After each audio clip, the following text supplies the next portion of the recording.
আসসালামু আলাইকুম ওয়া রাহমাতুল্লাহি ওয়া বারাকাতুহু। নাহমাদুহু ওয়া নুসাল্লি আলা রাসূলিহিল কারীম, আম্মা বা'দ। আউযু বিল্লাহি মিনাশ শাইতানির রাজীম। বিসমিল্লাহির রাহমানির রহিম। ইন্নাদ-দীনা 'ইনদাল্লাহিল ইসলাম। ওয়া ক্বালা রাসূলুল্লাহি সাল্লাল্লাহু আলাইহি ওয়াসাল্লাম আল-কুফরু মিল্লাতু ওয়াহিদা কামা ক্বালা আলাইহিস সালাতু ওয়াসসালাম। অধ্যকার ওসমানিয়া মাদ্রাসার সাহিত্য বিভাগ কর্তৃক আয়োজিত পবিত্র সিরাতুন নবী সাল্লাল্লাহু আলাইহি ওয়াসাল্লামের উদ্যোগে বার্ষিক শিক্ষণীয় পত্রিকামূলক অনুষ্ঠানের সম্মানিত সভাপতি, সুদক্ষ বিচারকগণ, দক্ষ পরিচালক এবং আমার সামনে উপস্থিত ছাত্র ভাইরা, সবাইকে আমার পক্ষ থেকে জানাই আন্তরিক শুভেচ্ছা ও অভিনন্দন। আজ আমার বক্তৃতার বিষয় হলো রক্তাক্ত ফিলিস্তিন ও লেবানন আমাদের করণীয়।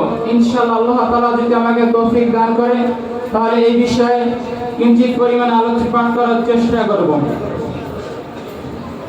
সম্মানিত উপস্থিতি, আজ আমি এমনই একটি সময় আপনাদের সামনে এসে বক্তৃতা দেওয়ার জন্য দাঁড়িয়েছি যখন গোটা বিশ্বে ইহুদি খ্রিস্টানরা এক হয়ে মুসলমানদের ঈমান, আকীদা, তাহাজ্জুদ, তামাদ্দুন, সভ্যতা, সংস্কৃতি ধ্বংস করার পায়তারা করছে, যখন ইহুদি নাসারা কর্তৃক গোটা বিশ্বের মানচিত্র থেকে ইসলাম ও মুসলিম মিল্লাতকে চিরতরে নিশ্চিহ্ন করে নতুন ভাবে পৃথিবীর ইতিহাস তৈরি সকল আয়োজন সম্পন্ন হতে চলছে এবং শক্তিধর মুসলিম রাষ্ট্রগুলোর ক্ষমতার মঞ্চে নিজেদের পুতুল মার্কা সরকার প্রতিষ্ঠিত করে গোটা মুসলিম উম্মাহকে ভিন্ন সিদ্ধান্ত করার পায়তারা চালাচ্ছে। ঠিক এমনি এক মুহূর্তে রক্তাক্ত ফিলিস্তিন ও লেবানন নিয়ে আলোচনা নিঃসন্দেহে সময়ের দাবি রাখে। সংগ্রামী বন্ধুগণ, ঊনবিংশ শতকের শেষ দিকে ব্রিটেনের সারা বিশ্বে ইহুদিদের ঐক্যের সূত্রপাত ঘটে। অথবা কিছু সংখ্যক ইহুদি তারা পরামর্শ করে যে নিজেদের জন্য একটি পৃথক রাষ্ট্র প্রতিষ্ঠা করবে। সেই লক্ষ্যে তারা জয়েন্ট পার্টি নামে একটি দল গঠন করে। এই দলটি প্রথম বিশ্বযুদ্ধের সময় আমেরিকা ব্রিটেন সরকারের কাছ থেকে এই প্রতিশ্রুতি নিয়েছে। ওসমানী খেলাফতের পরাজয় হলে তারা ফিলিস্তিনকে ইহুদি রাষ্ট্রে পরিণত করে দেবে। অথবা 1920 সালে ফিলিস্তিনে ইহুদিদের আবির্ভাব ঘটে। সংগ্রামী বন্ধুগণ, বড়ই দুঃখের সাথে বলতে হয় আজ মুসলমানদের রক্তের সাগর বইতেছে ফিলিস্তিন ও লেবাননের মাটিতে। সেখানে ইসরায়েলের ইহুদিরা গাজার উপর বোম মেরে আমার শত শত মুসলমানদেরকে হত্যা করেছেন।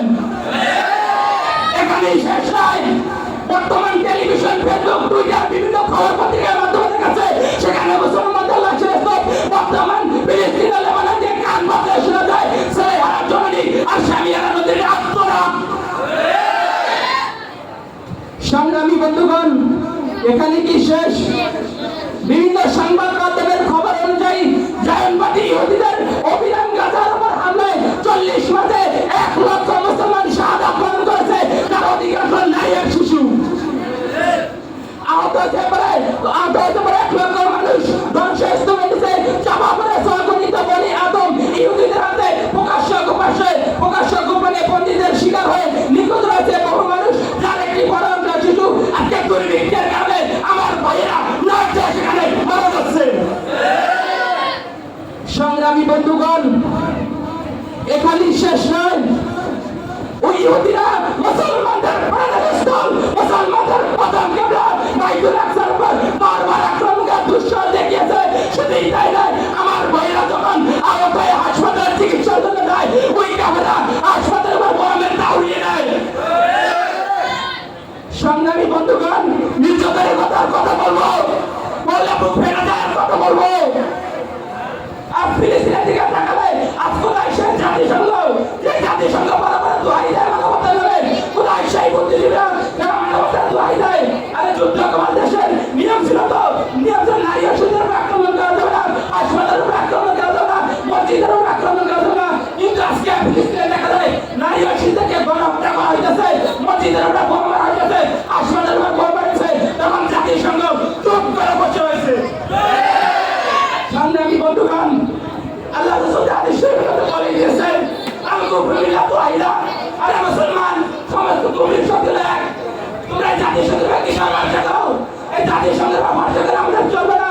আমাদেরকে নতুন জাতিসংঘ করতে হবে, যে জাতিসংঘ ফিরিয়ে দেবে মুসলমানদের অধিকার, যে জাতিসংঘের মাধ্যমে গোটা বিশ্বে শান্তি প্রতিষ্ঠিত হবে।